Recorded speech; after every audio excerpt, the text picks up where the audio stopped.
हाँ तो students, types of solids इस चैप्टर का सेकंड हेडिंग है। टाइप्स ऑफ सॉलिड्स जो होता है, इसको पढ़ने के बाद आप लोगों को लगेगा कि आपने आरबीसी या सीबीएसई का कम से कम 1 या 2 नंबर का क्वेश्चन तैयार कर लिया है, क्योंकि इस वाले टाइप्स में से हर साल कुछ ना कुछ पूछा जाता है। बात करूं मैं यहाँ पर टाइप्स ऑफ सॉलिड्स की, तो ये 2 टाइप का होता है जनरली। एक तो होते हैं सॉलिड्स क्रिस्टलाइन सॉलिड्स और एक होते हैं अमोर्फस सॉलिड्स। ठीक है, यहाँ पर क्रिस्टलाइन सॉलिड्स होते हैं या अमोर्फस सॉलिड्स होते हैं। क्रिस्टलाइन सॉलिड्स जो होते हैं, फर्दर इनको 4 टाइप में क्लासिफाई किया गया है। पहला जो टाइप होता है वो होता है मॉलिक्यूलर सॉलिड्स। क्रिस्टलाइन सॉलिड का जो सेकेंड टाइप होता है वो है आयनिक सॉलिड्स। क्रिस्टलाइन सॉलिड का जो थर्ड टाइप है वो है मेटेलिक सॉलिड्स और क्रिस्टलाइन सॉलिड का जो फोर्थ टाइप है वो है कोवेलेंट सॉलिड्स। मॉलिक्यूलर सॉलिड्स को भी फर्दर 3 टाइप में क्लासिफाई किया गया है। इनमें एक होते हैं नॉन पोलर सॉलिड्स, सेकंड होते हैं पोलर सॉलिड्स और थर्ड होते हैं हाइड्रोजन बॉन्डेड सॉलिड्स। ठीक है, हाइड्रोजन बॉन्डेड सॉलिड्स। तो अब हम यहाँ पर बात करें तो सिंपली सबसे पहले हम पढ़ेंगे क्रिस्टलाइन सॉलिड्स और अमोर्फस सॉलिड्स। सबसे पहले हम इन दोनों का डिफरेंस पढ़ेंगे, देन इसके बाद हम पढ़ेंगे टाइप ऑफ क्रिस्टलाइन सॉलिड्स। तो यहाँ पर स्टार्ट करते हैं। सबसे पहले स्टूडेंट्स मैं आपको बता दूं, टाइप्स ऑफ सॉलिड्स को समझने का मेरे पास एक बहुत ही बेहतरीन तरीका है। मैं आप लोगों को बता दूं, आपने इस कंपाउंड्स को देखा होगा CaCO3, कैल्शियम कार्बोनेट देखा है। कैल्शियम कार्बोनेट जो है इस नेचर में 2 फॉर्म्स में एग्जिस्ट करता है। पहली जो फॉर्म्स होती है इसकी वो होती है मार्बल फॉर्म, और एक आप लोग बचपन से पढ़ते आ रहे हो चौक फॉर्म में होता है। ठीक है, मार्बल जो फॉर्म होती है इसमें तो ये बहुत ज्यादा हार्ड होता है और चौक फॉर्म में इसकी कंपैरिजन में इतना हार्ड नहीं होता। आपने देखा होगा मार्बल देखी होगी, जो अपने घरों की जो फर्श होती है उन पर बिछी होती है। मार्बल की कंपैरिजन में मार्बल में भी CaCO3 है और आपके जो चौक होता है ब्लैक बोर्ड का उसमें भी CaCO3 है।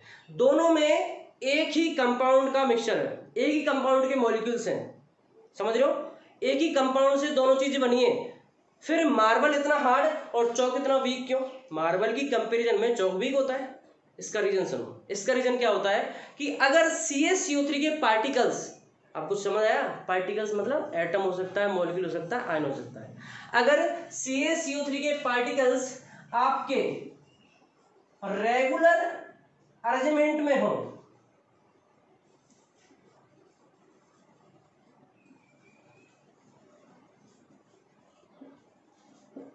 अगर आपके CaCO3 के पार्टिकल्स रेगुलर अरेंजमेंट में अरेंज हो तो आपकी जो फॉर्म मिलती है वो मिलती है मार्बल की क्रिस्टलाइन फॉर्म।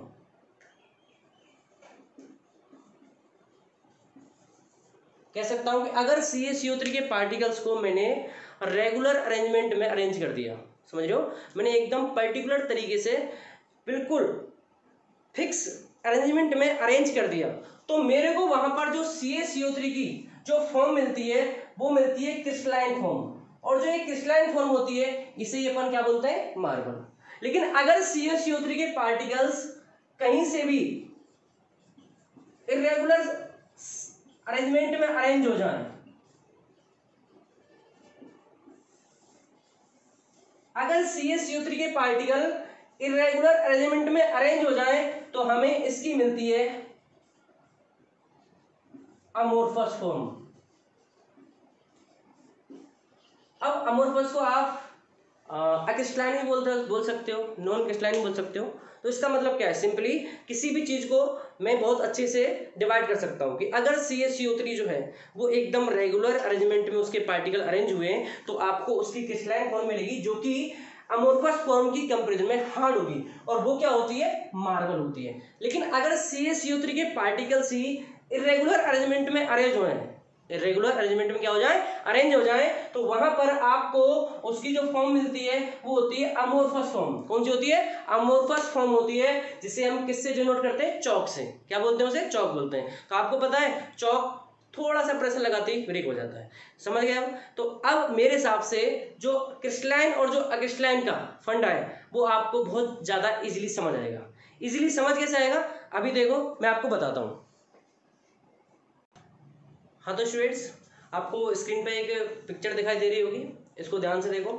इसमें जो है CaCO3 के दो फॉर्म दिखाए गए, एक तो है इधर मार्बल फॉर्म, इधर है आपकी चॉक फॉर्म, और दोनों को आप तरीके से देख के इसको रिकॉग्नाइज कर सकते हो। नेक्स्ट बात करूं मैं, इसी के बेस पर मैं अगर क्रिस्टलाइन और अक्रिस्टलाइन सॉलिड्स में डिफरेंस करूं, कंपैरिजन करूं, तो इसका कंपैरिजन बेसिक सा है। मैंने आप लोगों को प्रीवियस वीडियो में बताया था कि केमिस्ट्री में कई कंसेप्ट एक दूसरे के अपोजिट होते हैं। अपोजिट मीन्स अगर आपने इस वाले की प्रॉपर्टी पढ़ ली तो आपको दूसरे वाले की ऑटोमेटिक लर्न हो जाएंगे। जैसे रिडक्शन का जो अपोजिट होता है वो क्या होता है, ऑक्सीडेशन होता है। होमो का जो अपोजिट होता है वो क्या होता है, हिट्रो होता है। तो इसी तरह अगर आपने क्रिस्टलाइन सॉलिड्स की प्रॉपर्टीज को पढ़ लिया तो आपको अमोर्फस सॉलिड्स की प्रॉपर्टीज को पढ़ने की जरूरत नहीं है, ऑटोमेटिक इनका क्या होता है, अपोजिट होता है। क्रिस्टलाइन सॉलिड की अगर मैं पहली प्रॉपर्टी की बात करूं तो वो होती है regular arrangement of particles. Regular arrangement of particles, तो इसमें जो है कैसा पाया जाएगा, इर्रेगुलर अरेंजमेंट ऑफ पार्टिकल्स। ठीक है, रेगुलर और इर्रेगुलर अरेंजमेंट से क्या मतलब है, आपको स्क्रीन पे एक पिक्चर दिखाई दे रही है, आप इस पिक्चर में ध्यान से देखो। इधर के जो मॉलिक्यूल्स हैं उनका एक फिक्स पैटर्न है, वो एक पर्टिकुलर शेप में पर्टिकुलर वॉल्यूम के हिसाब से तरीके से रेगुलर अरेंजमेंट में अरेंज हैं। उधर आपको सेकंड पिक्चर जो दिखाई दे रही है उसमें मॉलिक्यूल्स का कोई ऑर्डर नहीं है, कोई मॉलिक्यूल कहीं अरेंज है, कोई मॉलिक्यूल कहीं अरेंज है।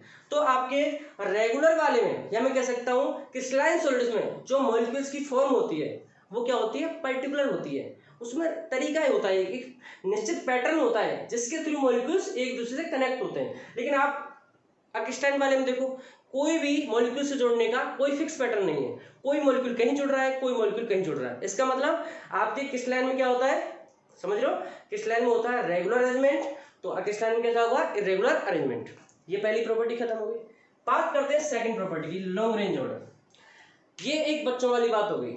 आप मुझे एक चीज बताओ, अगर आप किसी चीज को पर्टिकुलर शेप में या पर्टिकुलर तरीके से अरेंज करते हो तो आपको एक बहुत लंबी लाइन का एक पैकेट या बंडल मिल जाएगा, जैसे हम क्रिस्टल बोलते हैं। जैसे मैं आपने बचपन में खेले होंगे, ईंट बनाई होंगी, ईंटों से आपने घर बनाए होंगे, तो अगर आप उन ईंटों को एक ईंट के ऊपर दूसरी ईंट तीसरी ईंट तरीके से अरेंज करते हो तो आपको 10 से 15 से 20 ईंट का एक बंडल, जितनी चाहो आप उतनी ईंटें एक दूसरे से लंबी दीवार बना सकते हो। लेकिन आपने अगर गलती से एक ईंट के ऊपर दूसरी ईंट रखी और तीसरी का थोड़ा बहुत अरेंजमेंट डिस्टर्ब कर दिया, चौथी का थोड़ा सा डिस्टर्ब किया, पांचवी का थोड़ा सा डिस्टर्ब किया, तो आप देखोगे जैसे ही ईंटों का इर्रेगुलर अरेंजमेंट होता है वो ईंटों की जो आपका बंडल है 5 या 6 ईंट के बाद ऑटोमेटिक गिर जाएगा। तो मैं आपसे पूछता हूँ, ईंटों को जमाने पर आपको दो तरह के ऑर्डर मिले।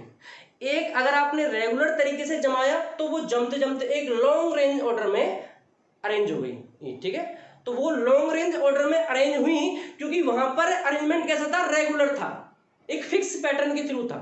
लेकिन अगर आपने ईंटों को थोड़ा बहुत भी इधर उधर कर दिया, इर्रेगुलर अरेंजमेंट कर दिया, तो थोड़ी सी डिस्टेंस पे जाके वो ईंटें गिर जाएंगी क्योंकि वहां पर अरेंजमेंट कैसा था, इर्रेगुलर। इसकी वजह से, क्योंकि रेगुलर अरेंजमेंट से एक लॉन्ग रेंज ऑर्डर का सॉलिड मिलता है और इर्रेगुलर अरेंजमेंट से हमें कैसा मिलेगा, शॉर्ट रेंज ऑर्डर का मिलेगा।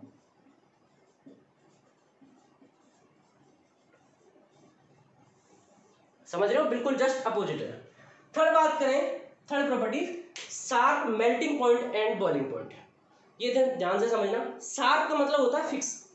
क्रिस्टलाइन सॉलिड्स जो है एक पर्टिकुलर टेम्परेचर पे जाके मेल्ट हो जाते हैं और पर्टिकुलर टेम्परेचर जाके बॉयल हो जाते हैं। इनकी कोई रेंज नहीं होती। अगर वाटर का बॉइलिंग पॉइंट 100 डिग्री सेल्सियस है तो वो 100 पे ही बॉयल होना स्टार्ट हो जाएगा, समझ रहे हो ना। तो इन चीजों का जो मेल्टिंग पॉइंट और जो बॉइलिंग पॉइंट है वो क्या होता है, शार्प होता है। और इनका जो होता है वो होता है ब्रॉड होता है, ब्रॉड होता है, समझ रहे हो ना। इनकी जो मेल्टिंग पॉइंट का होता है broad melting point and boiling point. कह सकता हूं कि इनकी एक परास होती है, इनकी एक रेंज होती है, टेम्परेचर की, कोई फिक्स टेम्परेचर नहीं होता। इन सॉलिड्स का एक रेंज होती है कि ये 100 डिग्री सेल्सियस से 150 डिग्री सेल्सियस तक बॉयल हो जाएगा, या ये आपका -19 डिग्री सेल्सियस से -21 डिग्री सेल्सियस तक क्या हो जाएगा, आपका मेल्ट हो जाएगा। समझ रहे हो? इसका मतलब क्या है, आप लोगों को ध्यान देना है, अगर वहां पर ब्रॉड ऑर्डर है तो वो कौन सी फॉर्म होगी, अक्रिस्टलाइन। अगर वहां पर शार्प है तो वो कौन सी फॉर्म होगी, क्रिस्टलाइन। अगर मैं बात करूं फोर्थ प्रॉपर्टी की, फोर्थ प्रॉपर्टी होती है कूलिंग कर्व डिसकंटिन्यूअस होता है इसका। क्रिस्टलाइन सॉलिड्स को जब हम ठंडा करते हैं तो कूलिंग कर्व क्या होता है, डिसकंटिन्यूअस। एग्जांपल दूं तो ध्यान से देखो,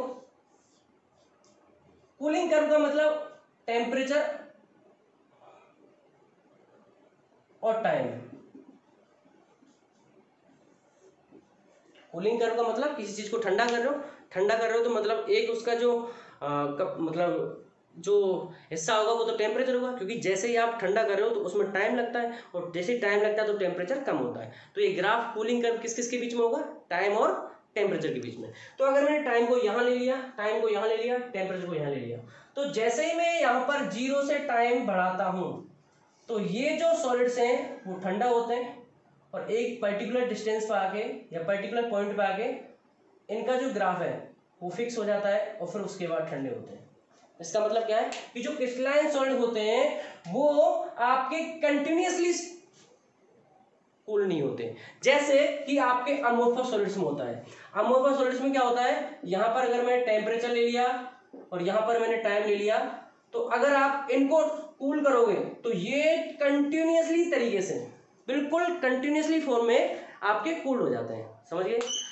क्रिस्टलाइन सॉलिड्स को ठंडा करने पर वहां पर डिसकंटिन्यूअस आ जाता है, मतलब आपके क्रिस्टलाइन सॉलिड एक पर्टिकुलर फॉर्म में ठंडे नहीं होते। एग्जांपल दूं तो यहां पर सपोज करो आपकी लिक्विड फॉर्म है, लिक्विड फॉर्म का आपने टेम्परेचर कम किया, आप इधर से इधर आ रहे हो, आप इस पॉइंट से नीचे आए, मतलब टेम्परेचर कम कर रहे हो। वाटर का जैसे ही टेम्परेचर कम होता है तो वो किस में कन्वर्ट होना स्टार्ट हो जाती है, आइस में, सॉलिड हो जाती है। तो वाटर की जो लिक्विड फॉर्म है इस पॉइंट पे आके लिक्विड से कन्वर्ट होना स्टार्ट हो जाएगी किसमें, सॉलिड में। जैसे ही तुम वाटर का टेम्परेचर कम करोगे तो वो किस में कन्वर्ट होना स्टार्ट हो जाएगी, सॉलिड में। और वाटर की जब ये फॉर्म लिक्विड से कन्वर्ट होने जाएगी सॉलिड में, तो यहाँ पर ये फॉर्म पूरी सॉलिड कन्वर्ट हो जाएगी, उसके बाद टेम्परेचर कम करने पर ये और ठंडा होता चला जाएगा। मतलब कह सकता हूँ कि क्रिस्टलाइन सॉलिड्स को जब हम कूल करते हैं तो वो एक पॉइंट पे आके उनका जो टेम्परेचर है वो इक्वल हो जाता है। देख लो, इनका टेम्परेचर इक्वल हो जाता है, और इस टेम्परेचर इक्वल होने पर यहाँ पर आपकी जो फेज होती हैं, लिक्विड फेज या जो स्टेट्स होती हैं वो क्या होती हैं, आपस में कन्वर्ट होती हैं, लिक्विड से सॉलिड, सॉलिड से गैस, कुछ भी हो सकता है। और उसके बाद फिर इन्हें दोबारा ठंडा करते हैं तो फिर ये दोबारा ठंडे होते हैं। और लेकिन अमोर्फस सॉलिड को जब हम ठंडा करते हैं तो ये कंटिन्यूअसली टेम्परेचर के साथ, टाइम के साथ कंटिन्यूअस तरीके से ठंडे होते चले जाते हैं। तो कूलिंग कर्व इसे ही बोलते हैं, क्या बोलते हैं, कूलिंग कर्व। कूलिंग कर्व मतलब टेम्परेचर और टाइम के बीच वाला कर्व। कूलिंग कर्व जो होता है इनका कैसा होता है, डिसकंटिन्यूअस।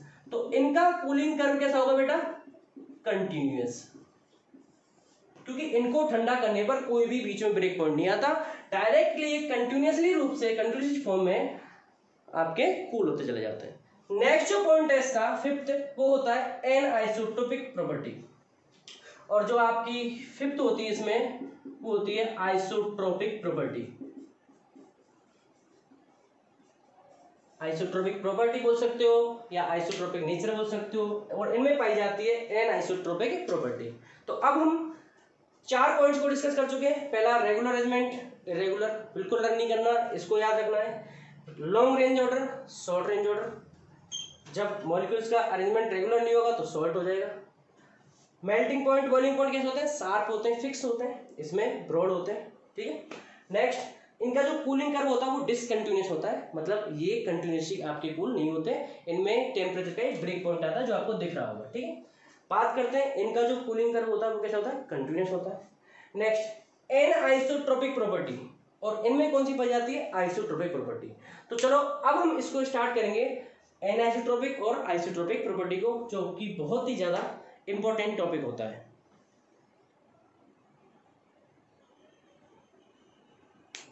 हाँ तो बच्चों, आप लोगों ने अभी क्रिस्टलाइन सॉलिड और अमोर्फस सॉलिड्स में डिफरेंस पढ़ लिया।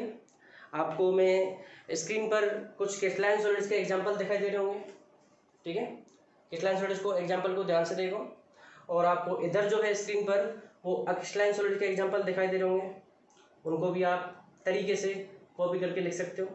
दोनों के एग्जांपल्स आपको प्रॉपर तरीके से दिखाई दे रहे हैं, इनको आप तरीके से नोट्स बना सकते हो। मैंने सिंपली बता ही दिया इसमें डिफरेंस कितना सिंपल है, ठीक है। एक को लर्न करना है, एक को लर्न नहीं करना है।